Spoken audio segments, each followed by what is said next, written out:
Oh, Happy God. Welcome to Millennial shiny Stoner. people. I'm Joe Winchell. I'm the Millennial Stoner. I always say this at the top of the show, guys. If you want to support the show, one of the ways you can do that is by going to rockout.shop and getting a hat, getting a shirt. We got some really cool stuff up there. Go to the shop, get a hat. We got some really cool stuff. We got hoodies, all that stuff. My guest today is somebody I haven't had on in a little bit.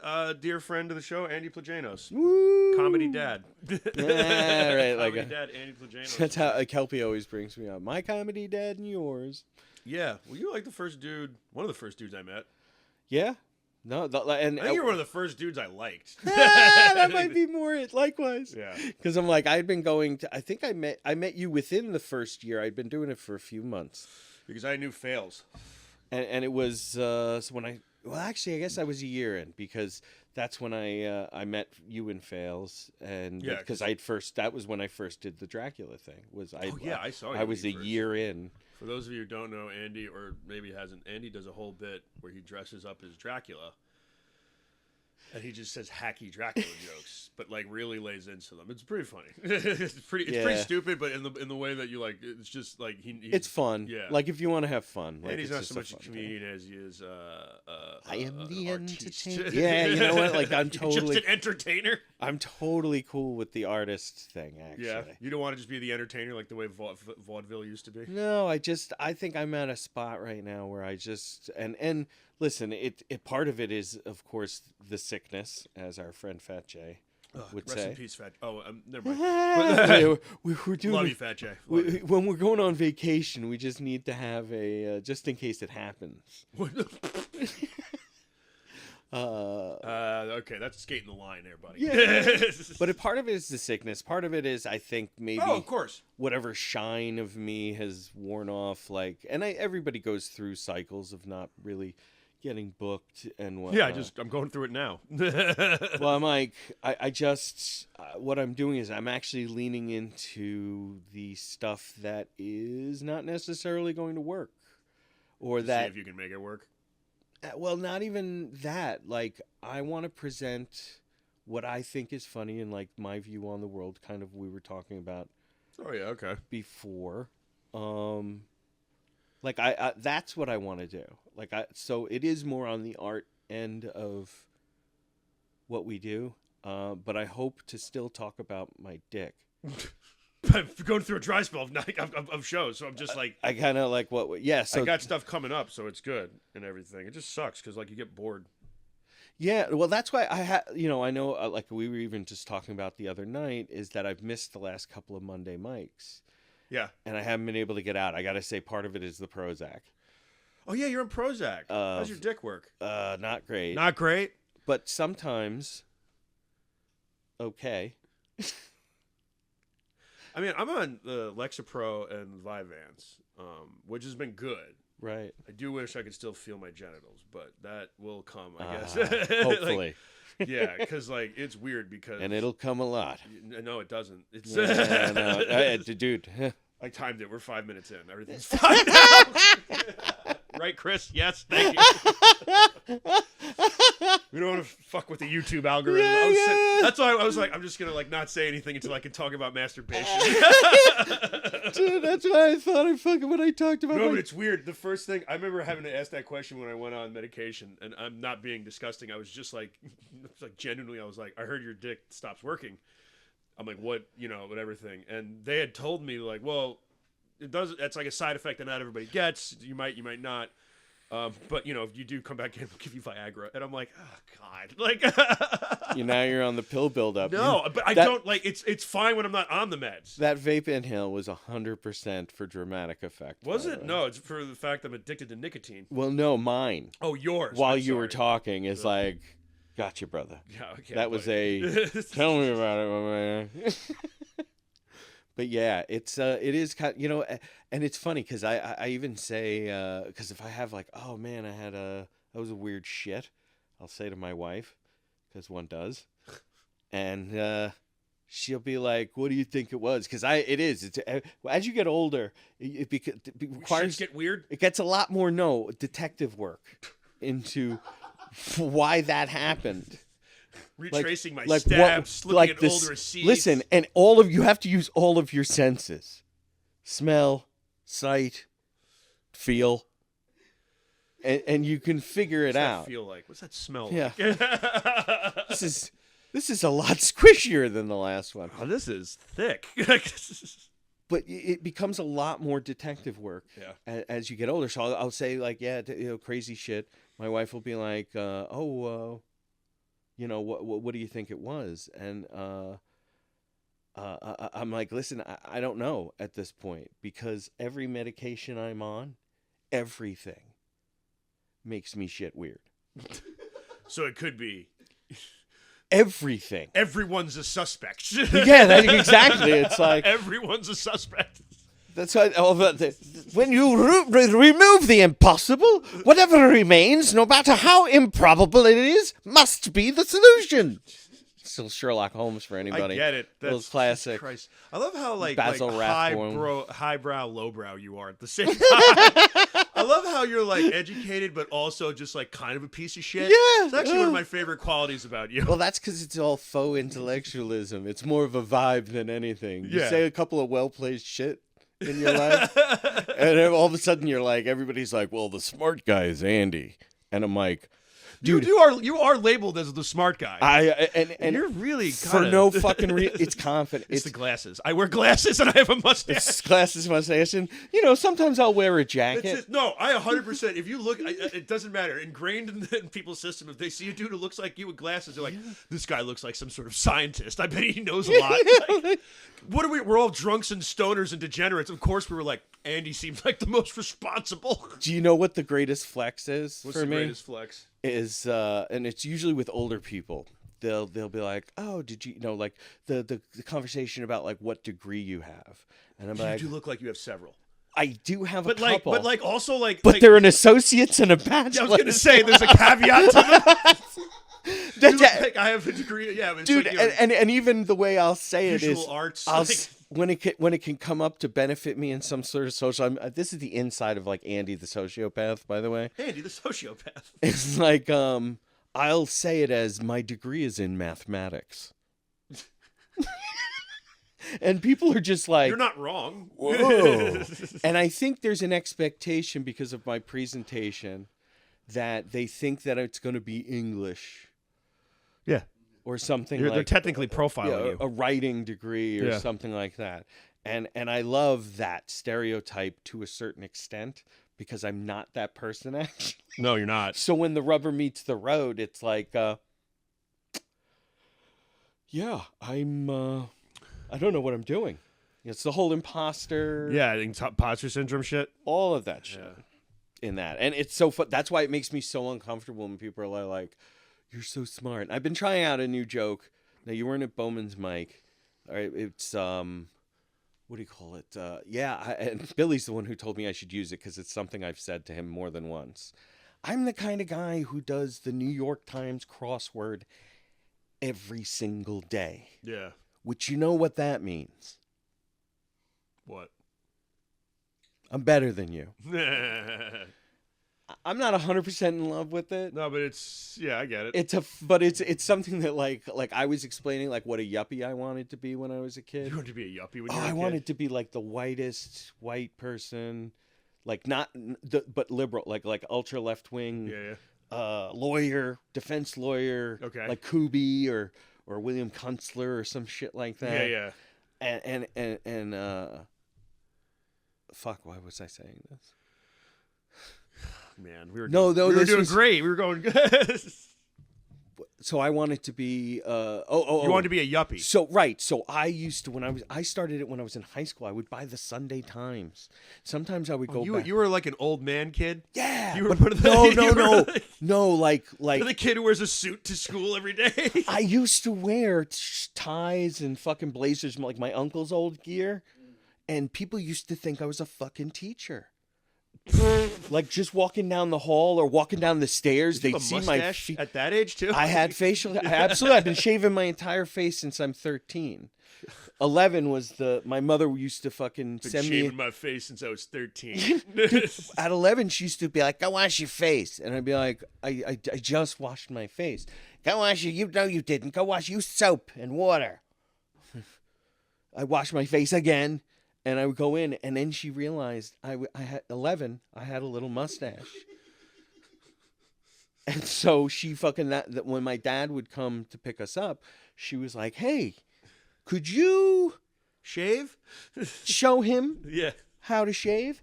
My brother is 2 years older than me. Yeah. No facial hair whatsoever. No facial hair. He had the Irish kind of thing. I had more of the Greek, the You Mediterranean. had the Greek. He got the Yeah, Irish. yeah. And so he showed us both how to shave. But I used to have to shave at 11 years old, probably once every couple of months. Until all of a sudden around 13, my mother actually got me an electric razor, the Norelco with the spinning. Yeah. Oh god, they were fucking horrible. Those things it just rips. But yeah. So I've been shaving a very long time.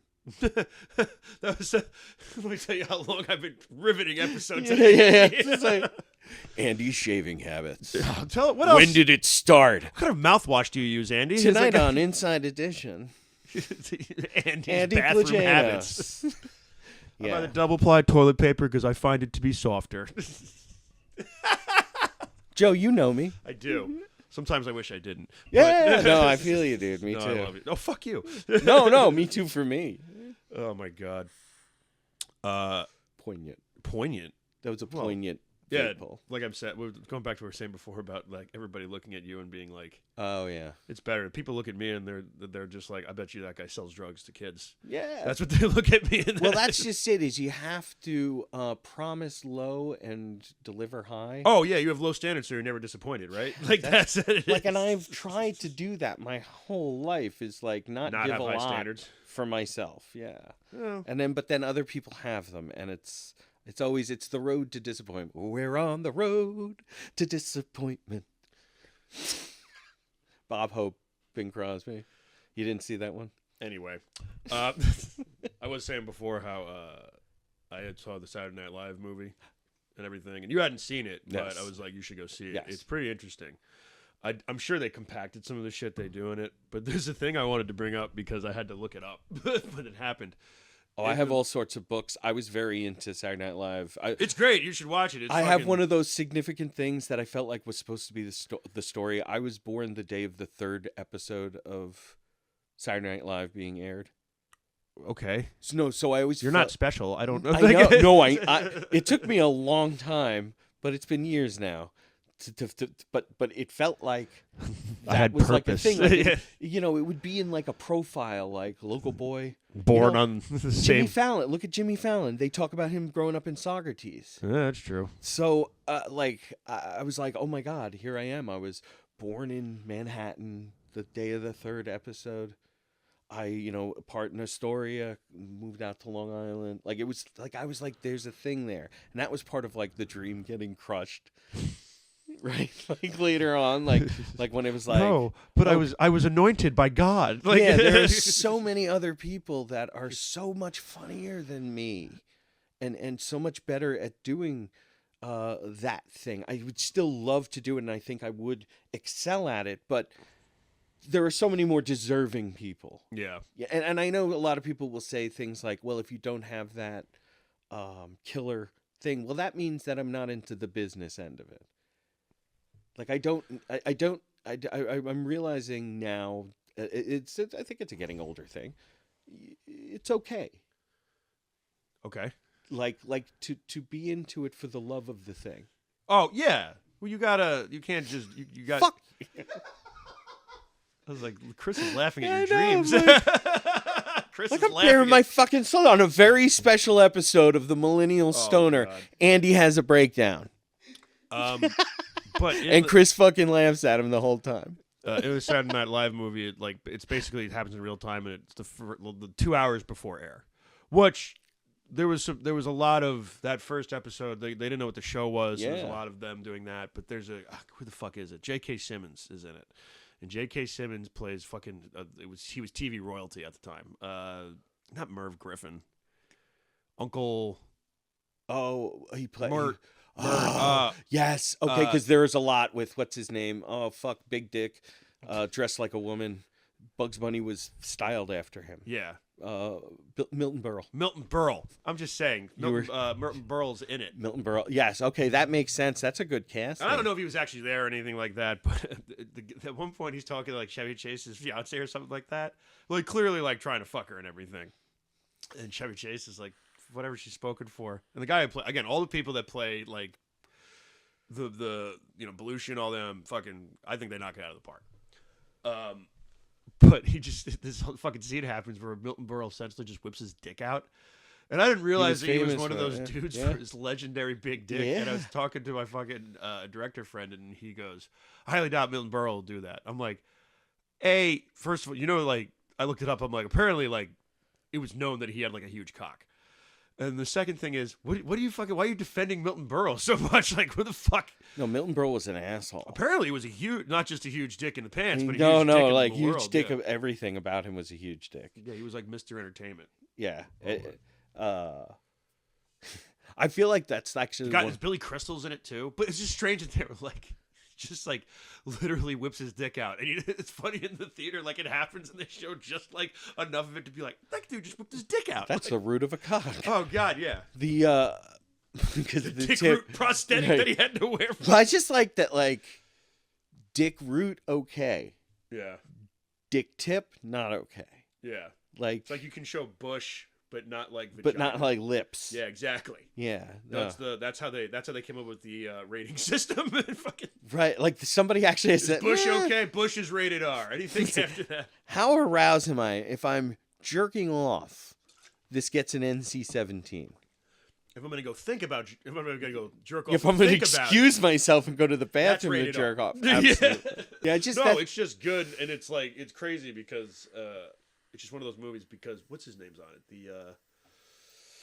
The dudes who wrote the sketches, not the sketches, the animated stuff. Guy became a senator later on. Oh yeah, Al Franken. Yeah, Al Franken. Those characters, they're in it. Yeah, because that was legit. That's where all of them came from. Yeah, that's how they entered the public consciousness. I didn't realize how many fucking people they had. Yeah, Billy Crystal was supposed to be on the show. Yes, his segment got cut. The Muppets. Yeah, no, the Muppets. Jim Henson's a character in it. Dude, that's what I'm saying. Like it's fascinating, and especially I think for growing up in. Also, the dude who plays Jim Henson also played Andy Kaufman in the movie, which I thought was pretty cool. Oh, yeah, wow, and it starts with Lauren picking up Andy Kaufman. Oh, cool.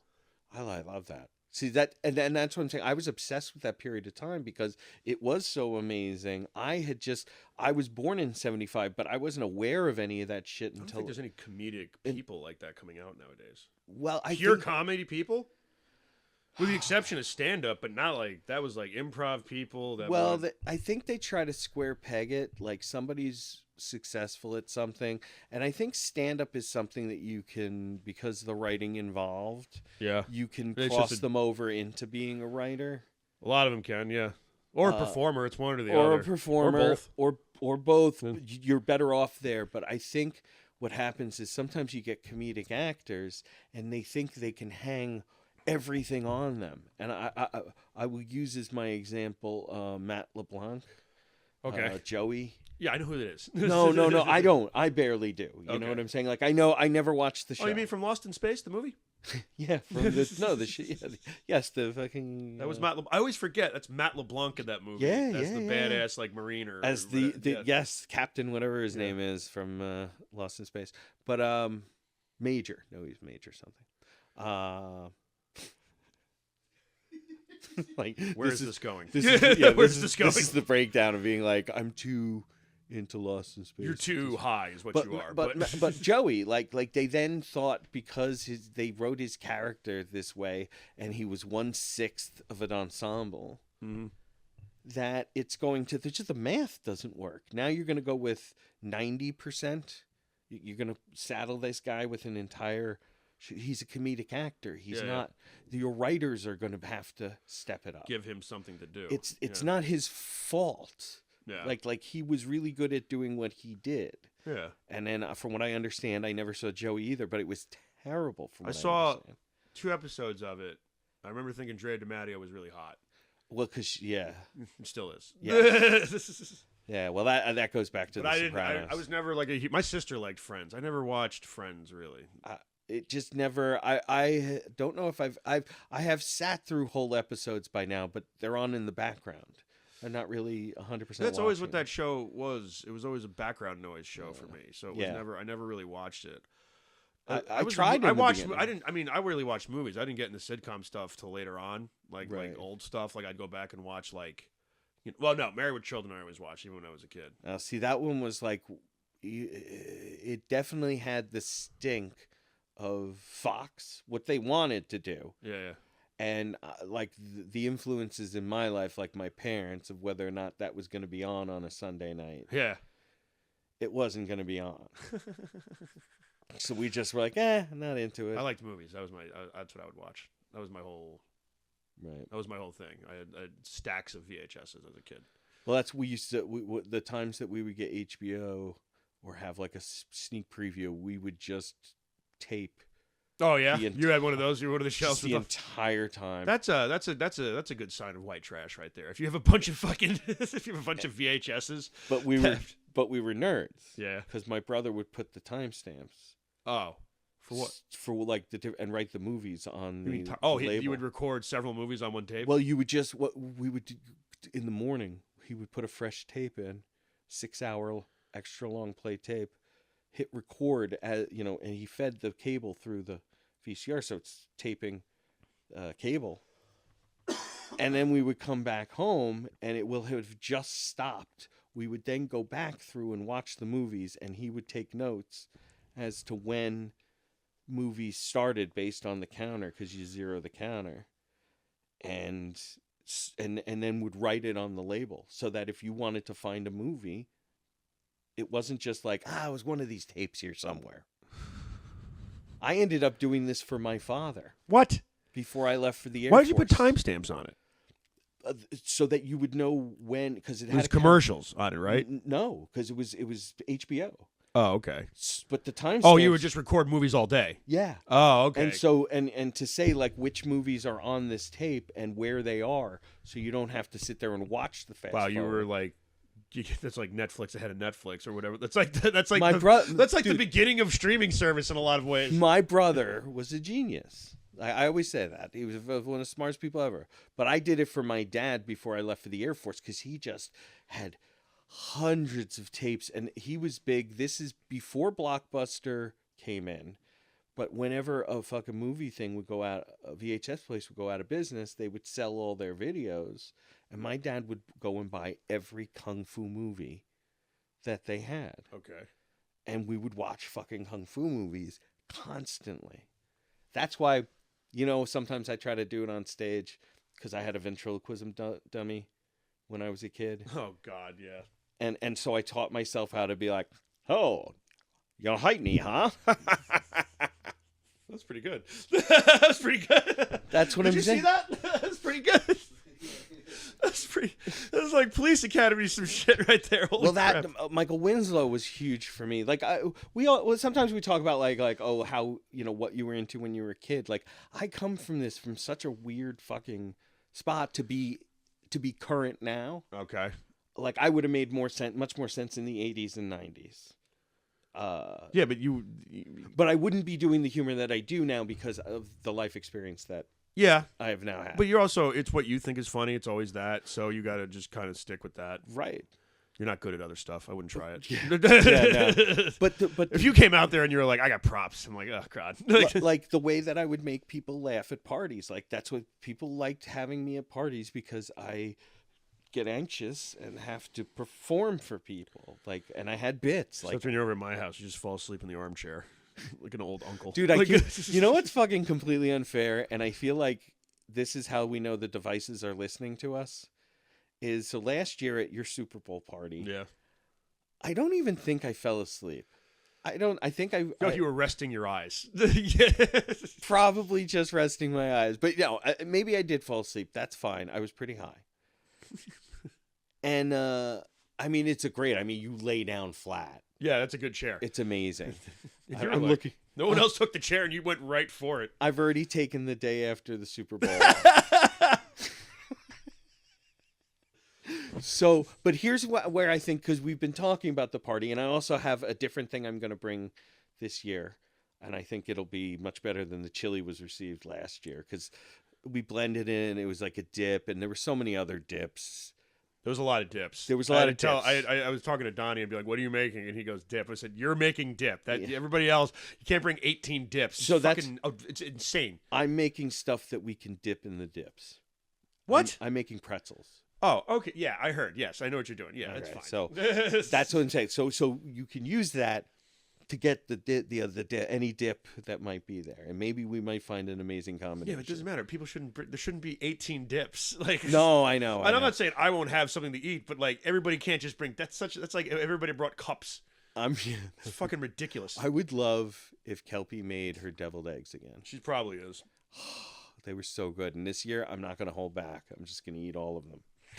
Just gonna go full and then just sit in the chair. No, because I was like looking at them and I'd been eating them for a while. This was like later, like when I was standing in the kitchen, which when it was Elsa after. had his fucking command center set up. Yeah, and so I just sat there and I'm like, I just kept eating.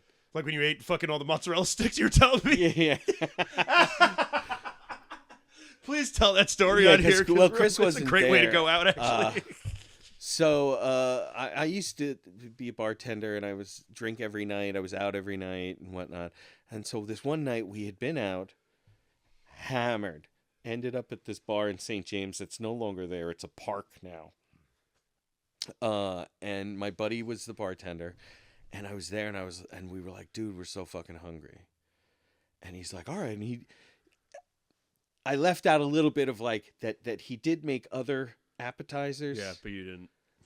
But he also dumped like a whole bag of mozzarella sticks or whatever was left, which ended up being somewhere in the realm of 50 mozzarella sticks, of which I absolutely ate at least 49.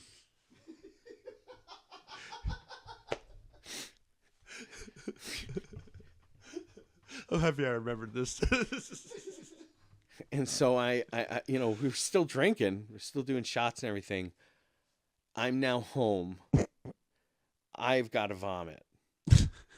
I was living with my parents at the time too, so this is great because that would have been great to die to. Because I started vomiting and I was having to pull the mozzarella directly out of. I'm like, I couldn't have eaten as much, and I'm like, I ate like 50 fucking mozzarella sticks. I don't know why this image is so fucking funny to me, and it just being like a fucked up magician where he's just like, it's like for mozzarella. My next trick, I'm gonna pull 50 mozzarella sticks out of my stomach. God. Oh, it was so bad, dude. Like, that's one of my favorite things when you eat too, like you get hammered and then you eat too much of something. Or I remember I ate too much Jell-O one time. And I definitely There's always room for Jell-O. There's always room for Jell-O. Not today. I threw up what I can only describe as a perfect Slurpee mountain. Oh. I did like the Dairy Queen whip, and I was like impressed, but it hurt so much coming out. By the way, it was like because it was like weirdly thick too. Like, well, it is horse I was hooves, soft right? serving out of my mouth. It was fucking terrible. Oh yeah. The mozzarella though, Oh, it was solid. Like I was like, I might die. Can we make that a shirt of just like? Can you animate Andy pulling mozzarella? I'm like, I might inhale some of this mozzarella cheese. And go into you just dude. I'm glad you're not dead, and obviously that's terrible. But I don't know why I can't stop laughing at the image of you pulling mozzarella. Maybe it's because I'm a sick fuck. I don't know. Rock and roll, man. No, living it was pretty fucking. I wish I had a picture. I told you, I wish somebody was there to take a picture or video of Probably me. look like a David Cronenberg movie. Oh my god, yeah. Are you melting? What's happening? The Wax Museum. Oh my fucking god. Yeah. Where are we at? Do we have to wrap up? All right, we got to wrap up. see. Andy, is there anything you want to plug? Of course, my ass. But I've got 2 shows coming up. Visit me on my socials. Andrew Plagainos, Andy Plagainos, and LINYROX on Instagram. Long Island, New York Rocks, LINYROX. Yep, check it out. You can find me at that Winchell Kid 87 on Instagram. Obviously, like I said at the beginning of the show, like, share, and subscribe. Like the YouTube page, Millennial Stoner. We're on Facebook. We're on Instagram. Like, share, and subscribe. Everything. Check us out on Instagram. We want to get some of those numbers up. I only, like I said, I have 2 shows. 3 I want to plug. I've got a Sticks and Stones show. I'm going to be back at Sticks and Stones on February 7th. February 8th, I'm going to be at McGuire's doing Terry McNeely and Friends show. And then March 8th, I'm going to be back at McGuire's doing another Terry McNeely and Friends show. I think that's the one that I made. Yeah, I think I'm on one of those with you. So come check it out. You can get tickets. I think they're on the Gov site. Yeah, they are. Governor's Comedy Club. It's the McGuire's room. You can see it on the page. Come check us out. I'd just, again, like to say we're with the subscribers and everybody liking and watching the videos. Thank you. It's been great. I love doing this show. Glad you guys like it. Keep commenting, sharing, subscribing. I really appreciate it. Andy, appreciate you coming out too. Appreciate you, my man. Yeah, motherfucker, love you. Yeah, I love you, my man. Later.